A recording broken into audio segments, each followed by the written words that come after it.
Hall of Famer J.J. Watt joining us from MetLife. J.J., it was a pleasure to hear you on the call and a pleasure to watch this game. I know you're a prisoner to the preparation in all of your roles across this game. As you chewed on the tape over the last 5 months, do you have this one down for the shootout of the week? I definitely did not have a final like this one. I didn't have over 60 points being scored, but I'm sure glad it was. What a treat it was. What a game for week one. Storylines abound.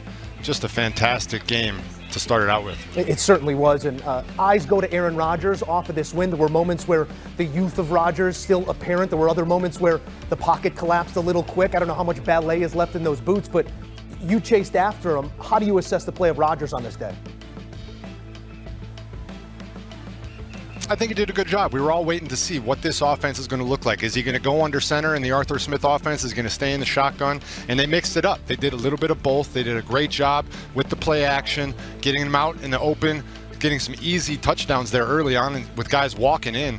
But they got to get that run game going. They need to get the run game going a little bit more. And then on defense, they definitely are going to want to stop the run better than they did today. You know, I always struggle with the idea of a good loss. No such thing in the NFL as we try and stack up wins. But the Jets may be comporting themselves a little bit better than we'd expected as well. Quarterback play on that side, the dual threat in Justin Fields. How much hope should they glean from this loss, however?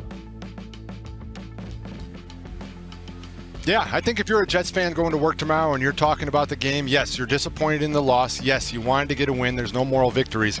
But you have to be proud and excited about what you saw today from Aaron Glenn's team. Justin Fields ran well, but he also stood in the pocket, found his way around, and kept his eyes downfield and delivered the ball. The way they were able to bounce back from some momentum swings in this game.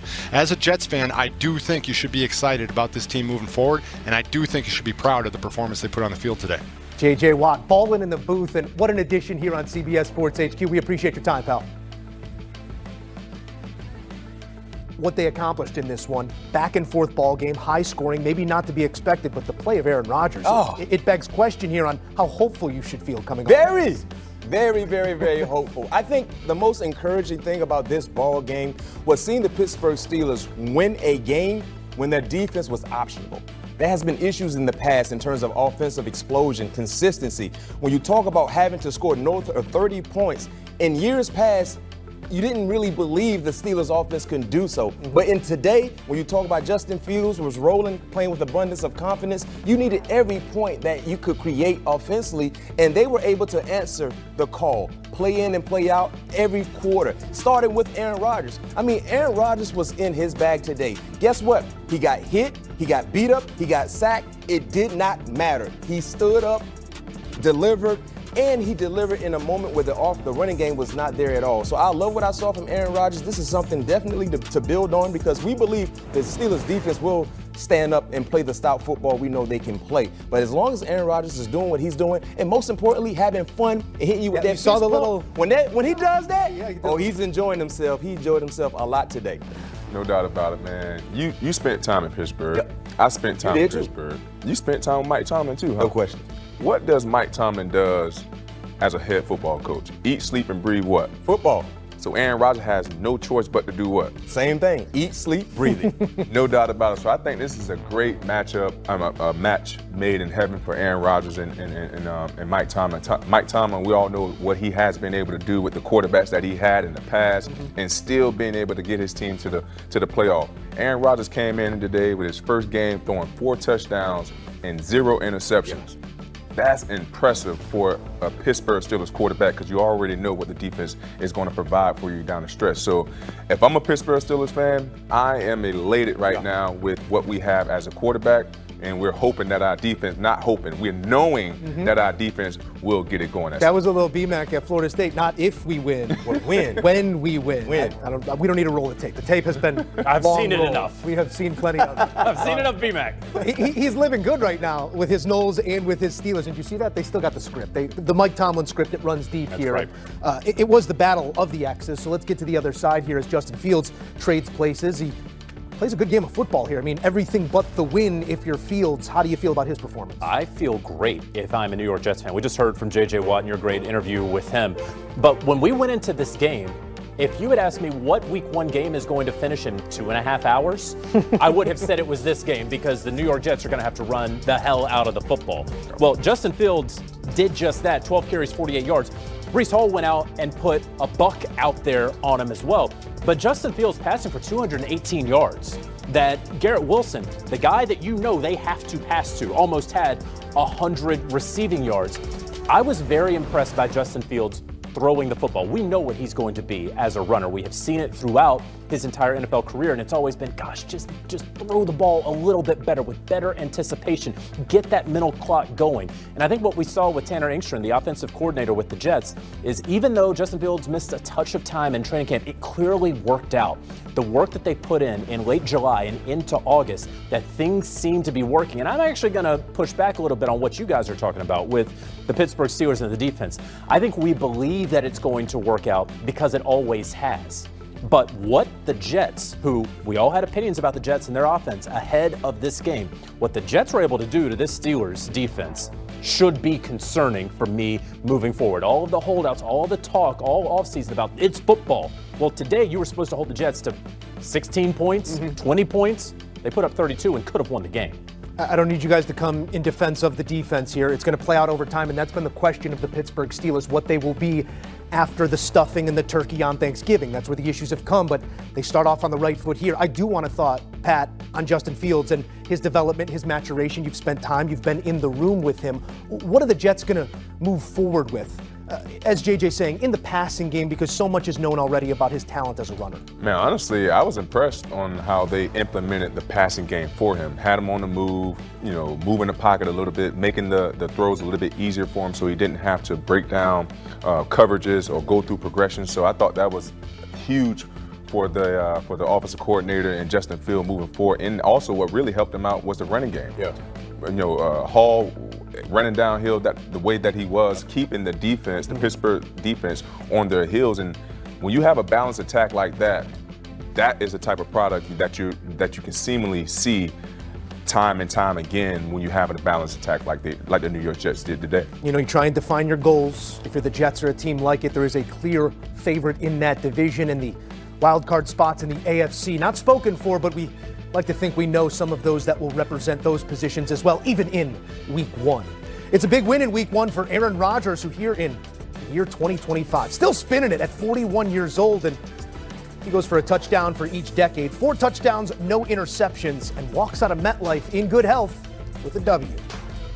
It's an interesting game today. This man is now healthy, and there he is in the stadium that was his own the last 2 seasons. There's Aaron Rodgers getting set to go, playing for his new coach, Mike Tomlin. And our Sal Palantonio just caught up with the coach as we counted down to kick off.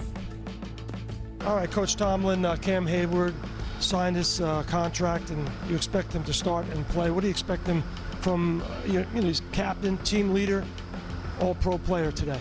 I expect from him what we've seen from him from a long time, over a decade. I expect him to control the inside and up front, to be the wave that we ride as a defense, and I know he's ready for it. Coach, you've seen Aaron Rodgers all summer. In the last week, what have you seen from him that says he's mentally and physically to take on this challenge today against the New York Jets? It's been really clean and situational work, and I think that's always an indication.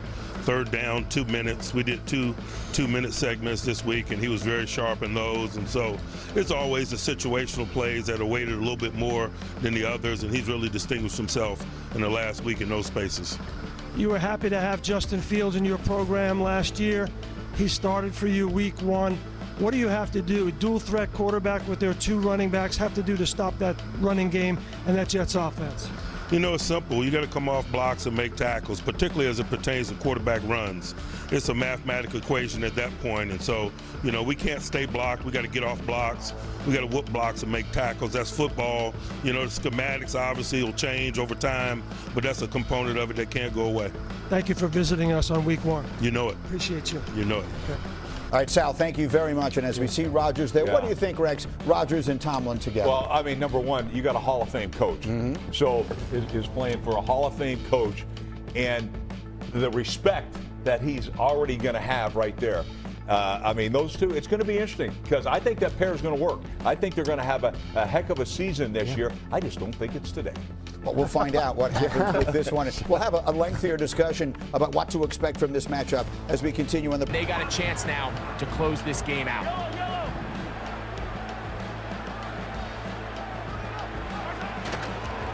On the ground to start the drive with Pacheco. He'll be taken down after a gain of 2.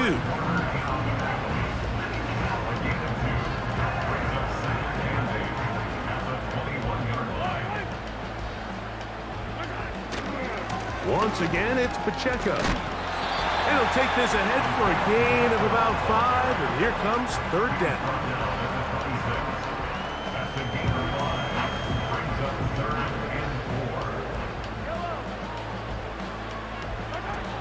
Out of the gun, here's Mahomes. Oh, in trouble. Down he goes. A 6-yard loss. It's 4th down.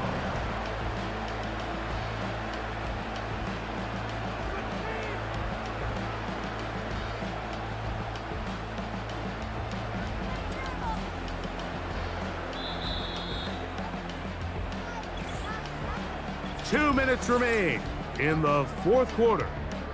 Greg and I back on EA Sports after this. On 4th down, on is the Chiefs' new punter for 2024, Matt Ariza. Ronnie Bell is back deep to return it. This is taken at the 25. Oh, how about the coverage there? Met and dropped before he can get a return going.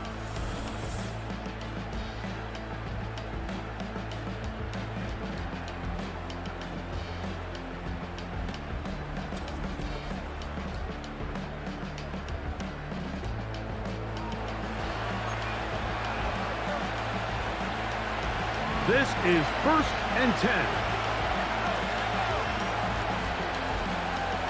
They'll motion over Samuel. They'll drop to throw. Caught. This is IU. Here's 2nd.